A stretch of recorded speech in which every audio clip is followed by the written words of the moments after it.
Hello साथियों।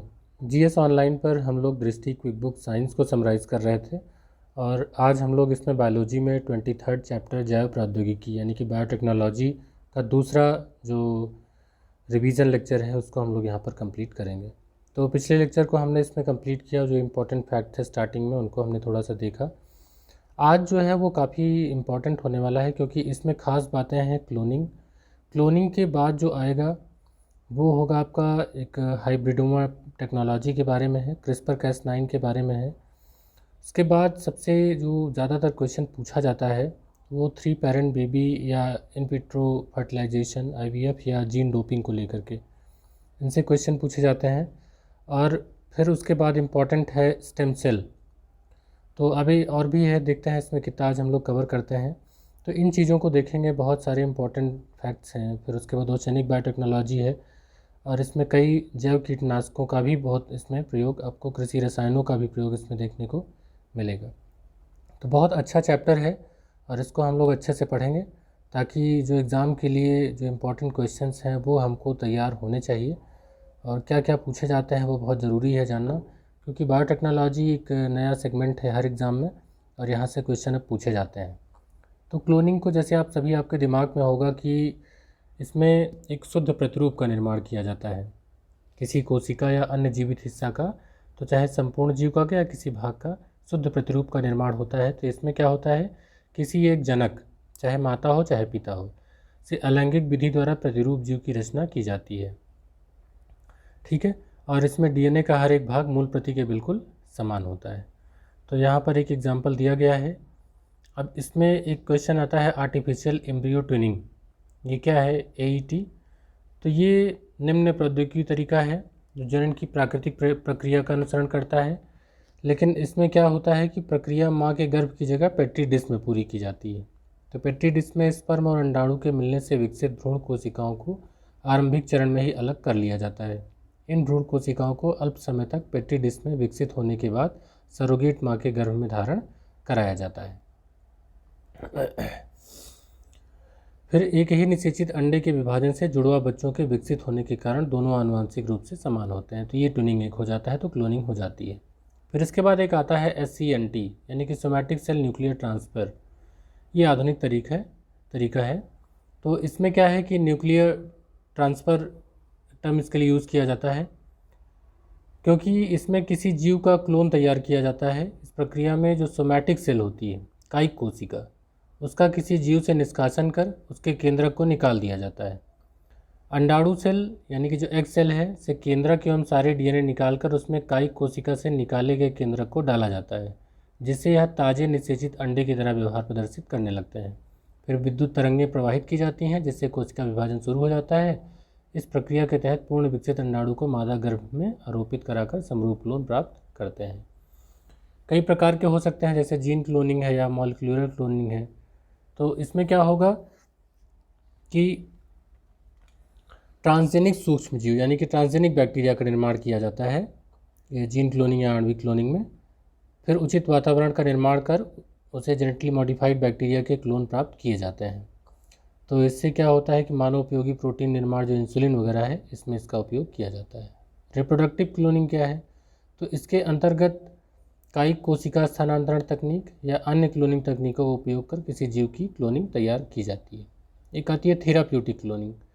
तो इसके अंतर्गत क्षतिग्रस्त ऊतकों या अंगों को स्थानांतरित करने या उनमें सुधार करने के लिए भ्रूणीय स्तंभ कोशिकाओं का उत्पादन किया जाता है।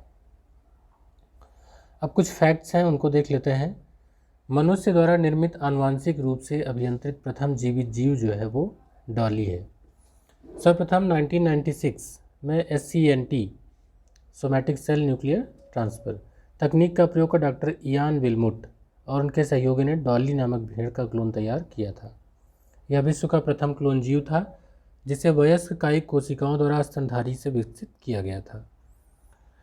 इसका ध्यान रखने वाली बात है कि इसको पारंपरिक क्लोनिंग तकनीक द्वारा विकसित किया गया था, ना कि IVF द्वारा, इन विट्रो फर्टिलाइजेशन द्वारा।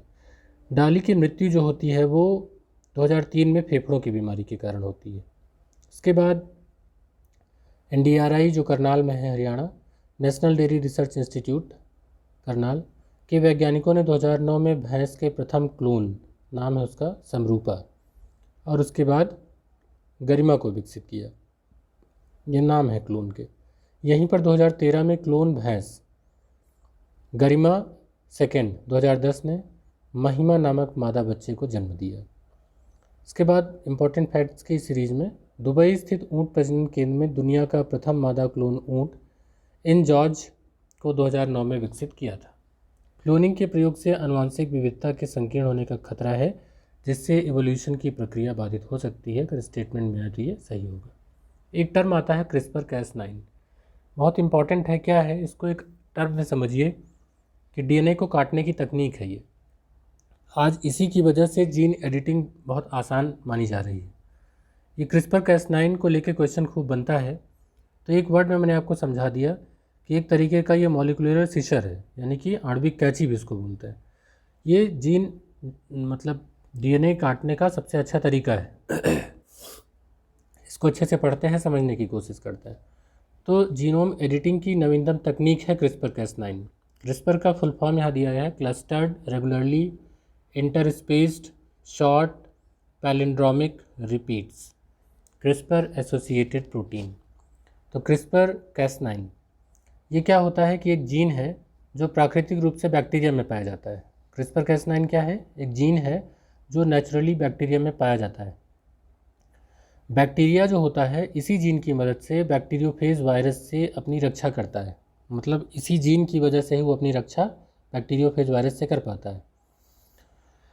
अब समझिए कि बैक्टीरियोफेज के आक्रमण करने पर उस डीएनए अनुक्रम से गाइड आरएनए तथा Cas9 जीन से Cas9 प्रोटीन निकलकर उस बैक्टीरियोफेज के डीएनए को निश्चित स्थानों से काटकर नष्ट कर देते हैं। ये उसी में काटकर उसको नष्ट कर देते हैं बैक्टीरियोफेज वायरस को। तो वास्तव में काटने का कार्य Cas9 प्रोटीन ही करता है, क्योंकि उसमें आणविक कैंची पाई जाती है एवं आरएनए मार्गदर्शक का कार्य करता है। तो डीएनए को निश्चित स्थानों से काटने, लक्ष्य आधारित जीन संपादन, टारगेटेड जीन एडिटिंग की इस प्राकृतिक विधि में आवश्यकता अनुसार संशोधन का इसका उपयोग अलग अलग जगह किया जा सकता है। यहाँ तक कि मानव जीनोम में भी संशोधन किया जा सकता है। इसके जरिए बीमारियों का इलाज किया जा सकता है। मानव भ्रूण की जीन में एडिटिंग की जा सकती है। दान देने वाले अंगों में डोनर ऑर्गन्स में की पर्याप्तों में इससे वृद्धि होगी। तो जो CRISPR-Cas9 तकनीक है, इसके द्वारा कैंसर, हेपेटाइटिस बी, उच्च कोलेस्ट्रॉल सहित आनुवंशिक रोगों के इलाज की काफ़ी संभावना है, क्योंकि उसका डीएनए निकाल करके उसको एडिट कर दिया जाएगा। इससे काटने की मदद मिलेगी इस प्रोटीन से। तो CRISPR-Cas9 आपसे पूछा जाए तो आप इसको समझ लें कि ये जीन एडिटिंग का नवीनतम आधुनिक तरीका है, जिसकी मदद से डीएनए को एक क्रम से काट करके उसमें एडिटिंग की जा सकती है। एक टर्म आता है in vitro fertilisation, IVF technique क्या है? तो प्रजनन और आनुवंशिक गड़बड़ियों के निदान हेतु इसका प्रयोग किया जाता है। इसके अंतर्गत जो ओवरी से परिपक्व अंडे होते हैं, मैच्योर एग्स, उनको प्राप्त किया जाता है। फिर उनको शुक्राणु के साथ प्रयोगशाला में निषेचित किया जाता है। ये आपका प्रयोगशाला में काम होता है। फिर जब भ्रूण बन जाता है तो उस जो एम्ब्रायो है यानी कि भ्रूण है, उसको गर्भाशय में स्थापित कर दिया जाता है। जैसे कि टेस्ट ट्यूब बेबी जो है इन IVF का ही एक रूप है। एक टर्म आता है हाइब्रिडोमा टेक्नोलॉजी। क्या है ये?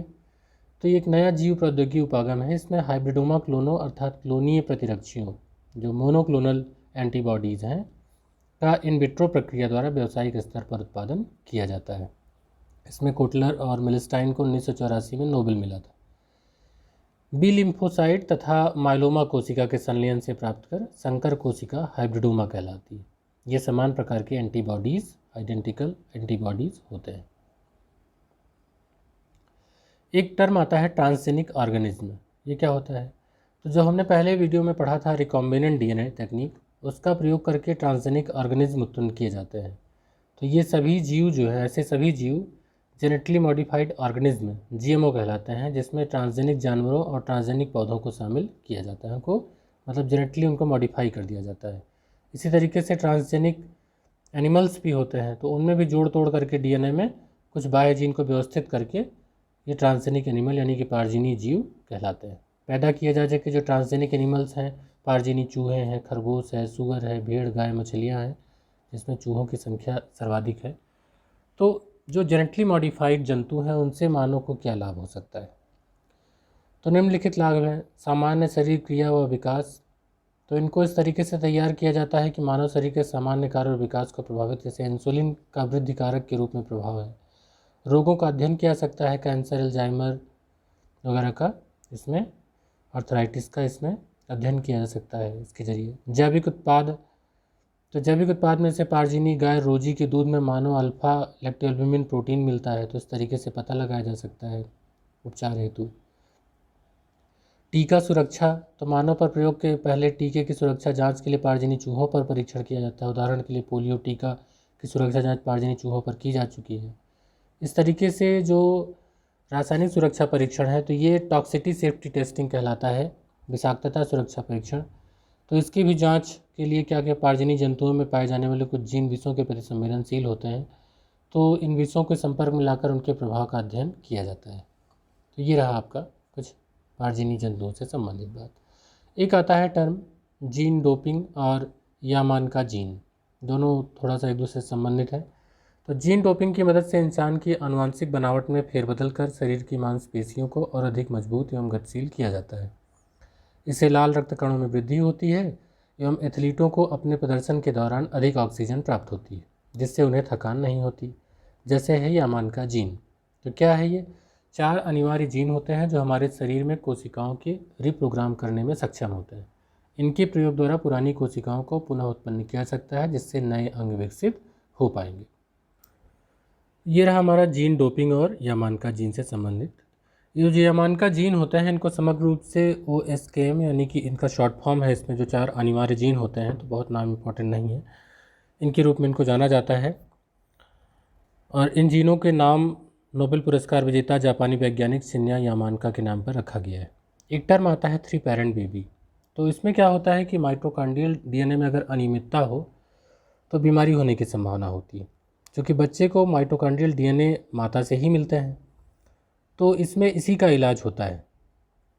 क्या इलाज होता है कि माता के उस बीमारी वाले माइटोकॉन्ड्रियल जीन के बच्चे में भी जाने की संभावना बन जाती है। तो ये उपाय निकाला गया कि अगर इस खराब माइटोकॉन्ड्रियल DNA को स्वस्थ माइटोकॉन्ड्रियल DNA से बदल दिया जाए तो विभिन्न बीमारियों से छुटकारा पाया जा सकता है। तो 3 पैरेंट बेबी टेक्निक इसमें सहायक है। इसमें क्या होता है कि बच्चे का निर्माण माइटोकॉन्ड्रियल प्रतिस्थापन तकनीक द्वारा किया जाता है। तो यह IVF का एक विशिष्ट प्रकार है, जिसमें भविष्य के बेबी के माइटोकॉन्ड्रियल DNA को स्वस्थ और असंबंधित दाता तीसरी पार्टी के थर्ड पेरेंट से प्राप्त किया जाता है। तो यहाँ देखिए आपको एक इसमें रेखा चित्र में दिया भी है 3 पेरेंट्स बेबी में। तो इसमें माइटोकॉन्ड्रियल DNA के साथ इन विट्रो फर्टिलाइजन IVF की बात की गई है। तो इसमें से क्या किया गया कि ये डिम्ब कोशिका है, इसमें जो छोटी छोटी ये माइटोकॉन्ड्रियल DNA है, इनको छोड़ दिया गया, चूँकि जो अस्वस्थ हैं। जो एक स्वस्थ है डिम्ब कोशिका, उसको इसमें से निकाल लिया गया। अब किसी कोशिका में डालना है तो क्या होगा, जो कोशिका है उसमें से केंद्रक को निकालना पड़ेगा ना। तो ये केंद्रक निकाला है, एक केंद्रक इसमें, तो इस केंद्रक को बाहर कर लीजिए। इस केंद्रक को बाहर करने के बाद क्या होगा, ये कोशिका खाली हो जाएगी, तो इसमें आकर केंद्रक डाल दिया जाएगा। तो इससे क्या होगा कि इस एक जो स्वस्थ कोशिका है वो उसका निर्माण होगा। फिर इसमें जो है पिता के स्तन से IVF इसमें कराया जाएगा, तो भ्रूण का माता के घर में प्रत्यारोपण हो जाएगा। तो यही जो एक माइटोकॉन्ड्रियल जो डिफेक्टिव पीस है वो किसी थर्ड पेरेंट से ले करके इसको सही किया जा सकता है। एक टर्म आता है एमनियोसेंटेसिस। तो एक्चुअली ये एक टेस्ट है, इसको लेके क्वेश्चन पूछा जा सकता है। तो ये जब प्रेगनेंसी होती है उसके दौरान जो एमनियोटिक फ्लूइड होता है उसको लेकर किया जाने वाला ये प्रसवपूर्ण परीक्षण है, जिसके द्वारा विभिन्न प्रकार के जन्म दोषों जैसे डाउन सिंड्रोम, गुणसूत्र विषमता आदि की जांच की जाती है। और इसमें भ्रूण का लिंग परीक्षण भी किया जाता है। तो एमनियोसेंटेसिस क्या है, तो एक प्रकार का जांच है जो प्रसवपूर्ण परीक्षण है।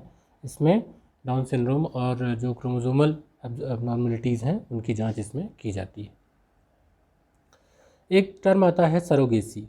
सरोगेसी क्या है, तो सरोगेसी में इसमें जैसे एक कपल हैं, हस्बैंड वाइफ, तो अगर उनको कोई प्रॉब्लम है तो इसके अंतर्गत एक महिला संतान सुख देने की इच्छा रखने वाले दंपत्ति हेतु गर्भ धारण करती है। तो थर्ड कोई फीमेल पर्सन इसमें गर्भ धारण करती है।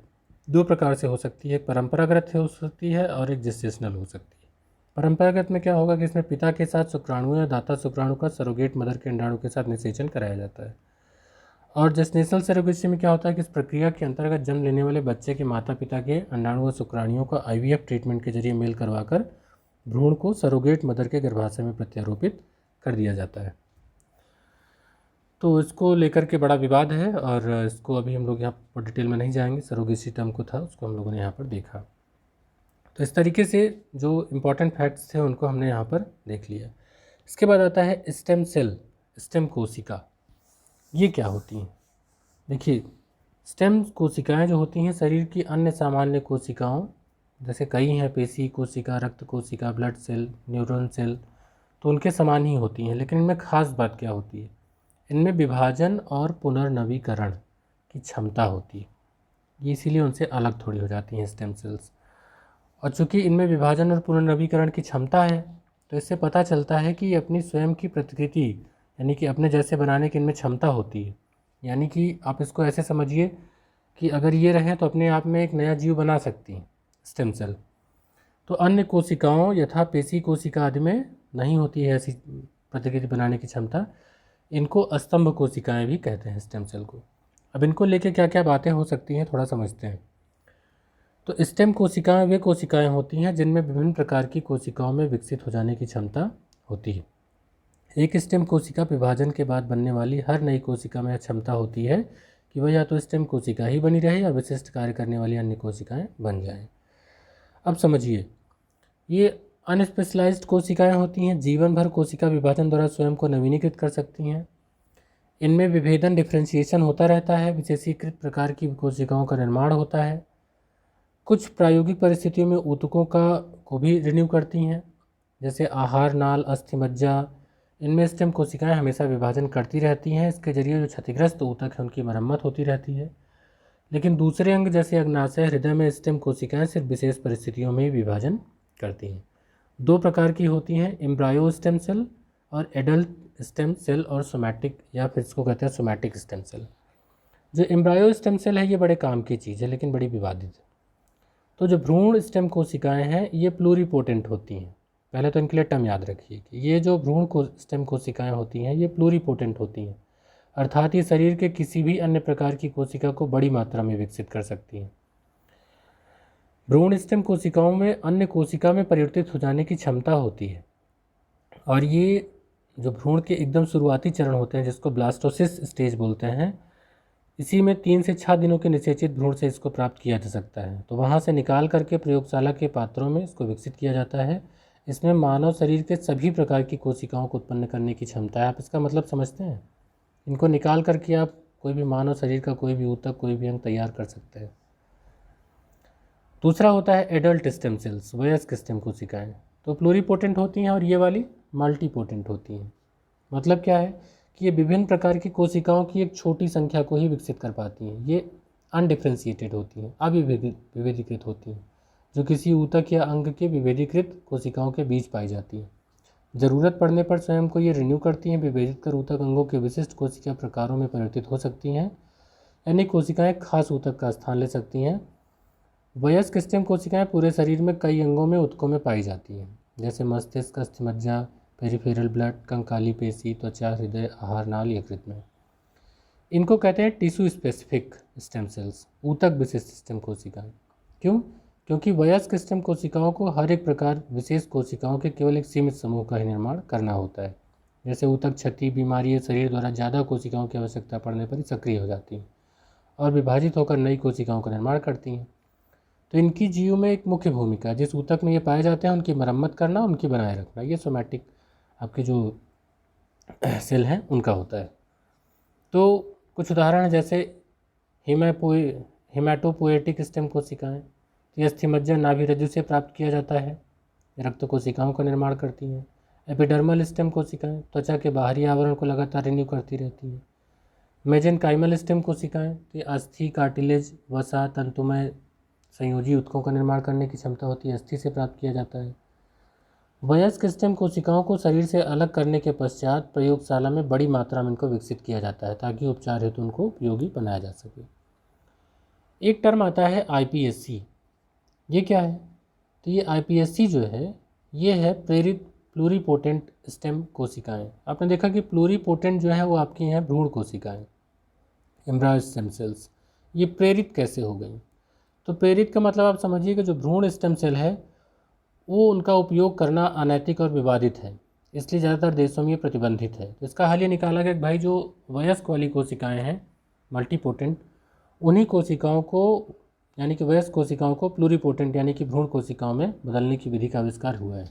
तो इन्हीं को कहते हैं iPSCs, प्रेरित प्लूरीपोटेंट स्टेम सेल्स, है ना। तो इसी कार्य हेतु आविष्कार वैज्ञानिकों में शिन्या यामानाका और जॉन बी गर्डन को 2012 में नोबेल प्राइज़ मिला है। अगर ऐसा हो जाएगा तो हमें जो एम्ब्रायो स्टेम सेल्स हैं उनको बिना निकाले हम वयस्क स्टेम सेल से ही काम चला लेंगे और इस तकनीक के जरिए iPSC तकनीक के जरिए पार्किंसन रोग, पेशी दुर्विकास, विकलांगता जैसे को दूर किया जा सकता है। तो ये रहे हमारे इंपॉर्टेंट जो आज के इस लेक्चर में थे। इसके बाद हम लोग पढ़ेंगे ओशेनिक बायोटेक्नोलॉजी और अगले में उसके बाद हम लोग इसको एग्रीकल्चर से कनेक्ट करके देखेंगे। महत्वपूर्ण कृषि रसायन हैं और कुछ जैव रसायन हैं, जैव कीटनाशक हैं, उनके बारे में भी हम लोग अच्छे से पढ़ेंगे। तो मिलते हैं अपने अगले वीडियो में, तब तक के लिए गुड बाय।